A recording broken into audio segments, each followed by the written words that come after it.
at origin, and we're on the hook for it. Soon Mr. Olson should be calling in and give us an update from the rally. Brian, tell us again of our toy drive and what we've got going on for the 9/11 first responders. We have a toy drive and fundraiser for the Feel Good Foundation. That's Feel, F-E-A-L, Good Foundation. You can look at their website at feelgoodfoundation.com, what they do. This is a foundation founded by John Feel, a 9/11 first responder, to help other 9/11 first responders who are suffering terribly from their work at Ground Zero in New York, from all the toxins they were exposed to. And they were told again on September 18th, a week after the disaster, that the air was safe to breathe, they had nothing to worry about, everything was fine. And now thousands upon thousands of our nation's heroes are struggling, they're gravely ill, they're losing their homes, they can't put food on the table, they can't buy the medications that they desperately need. So we're doing everything we can, we're raising toys. Again, they can't even afford food or medications, so let alone toys. So we're trying to alleviate some of their stress this holiday season and collect toys. We will be shipping them December 3rd, which is a Wednesday. So this is a national tragedy. The same government that doles out the money by the billions, bankrupt America, doles out the money by the billions all across the globe, but won't help our 9/11 first responders. And we've also been taking flyers out to all the fire departments and dropping them off. We'd like to get our local fire departments involved. We've got a real cause here that needs help, and at the Real News, this is our charity drive, new toys, and we'll be sending them out. So if anyone can help us with that. And we will also be having Charlie Giles on here next Saturday, here on the Real News. We had him on a few months ago, if you recall. He is a 9/11 first responder. I believe he was actually in the tower as it began to collapse. And he's taking, I forgot how many he said, it was like 18, 20 medications. I believe it's 26 medications a day. And can't get any help from the state government or the federal government. It's unbelievable. He lost his house this previous spring. And can't get any press coverage from the national press either. This goes totally unheard of. It's unbelievable. But we will be going to our phones about 10:30. Like we say, this is the anniversary of the JFK assassination, and the significance of one of the things that ties it into the Federal Reserve banking system is in 1910, on November 22nd, is when the bankers got together and conspired to put together this Federal Reserve banking system. This is our third central bank system in America, and as Brian said, our forefathers did not want us to have a central banking system. Our Constitution says that it's the duty of Congress to coin money, and we've turned it over to a group of elite criminals, and that's why we're $10 trillion past bankrupt.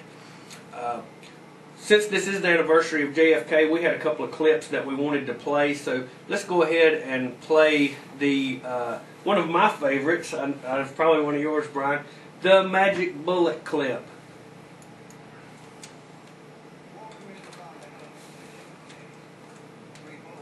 Who thought they had an open and shut case? 3 bullets, 1 assassin. But 2 unpredictable things happened that day that made it virtually impossible. One, the 8mm home movie taken by Abraham Zapruder while standing near the grassy knoll. And 2, the 3rd wounded man, James Tague, who was nicked by a fragment while standing near the triple underpass. The time frame, 5.6 seconds, established by the Zapruder film, left no possibility of a full shot. So the shot or fragment that left a superficial wound on Tague's cheek had to come from one of the 3 bullets fired from the 6th floor of the depository. That leaves just 2 bullets. And we know one of them was the fatal headshot that killed Kennedy.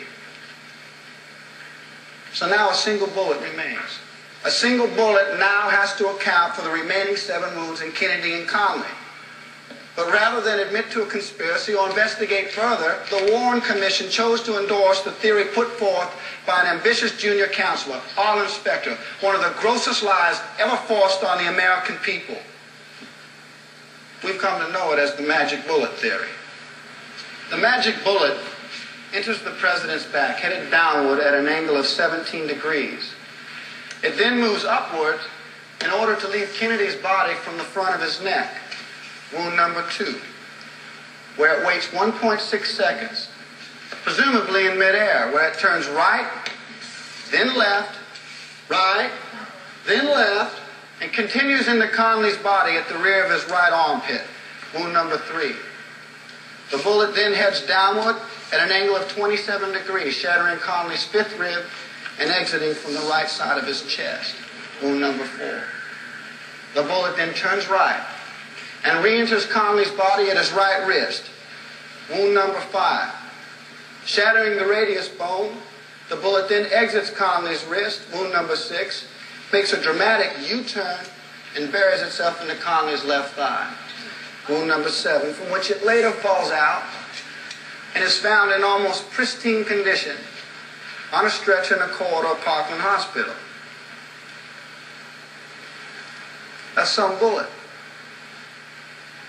Anyone who's been in combat will tell you never in the history of gunfire has there been a bullet this ridiculous. On the Federal Reserve banking system and on the JFK assassination. Again, the magic bullet, one bullet causing 7 different wounds, emerging in pristine condition as if it had never been fired on the stretcher in which JFK was laying on in the hospital later on. This is just one of dozens, if not hundreds, of anomalies in the official story of the JFK assassination, which of course was blamed on the lone gunman, Lee Harvey Oswald. And to mention a few other anomalies here, why was Oswald's office in New Orleans at the same location as the former officials of the Central Intelligence and FBI? Why was Oswald's request to see an FBI agent after his arrest for disturbing the peace in New Orleans? How did Oswald happen to secure employment at a building that, later on, turned out to be a wonderful place for the location to assassinate the president? Why was the Dallas parade route changed at the last minute? How were the police and FBI able to arrest Oswald within only an hour and a half of the assassination? Why did the Secret Service wash down the president's limousine right after the assassination? Why were John Connolly's clothes sent to the cleaners just after the shooting? Why did the Texas authorities claim that Oswald had FBI connections? Why did the Secret Service, on threat of using force against the Dallas physicians, refuse to permit an autopsy be performed in Texas? Why were non-forensic pathologists ordered to perform the autopsy at Bethesda Naval Center? And one of the things that stands out in my mind, why was the Secret Service, that was alongside President Kennedy's limousine, ordered to stand down on the final turn before he reached the grassy knoll? Yeah, and we have that video. Brian found video of that. If you don't believe it, go to our website, therealnewsradio.com.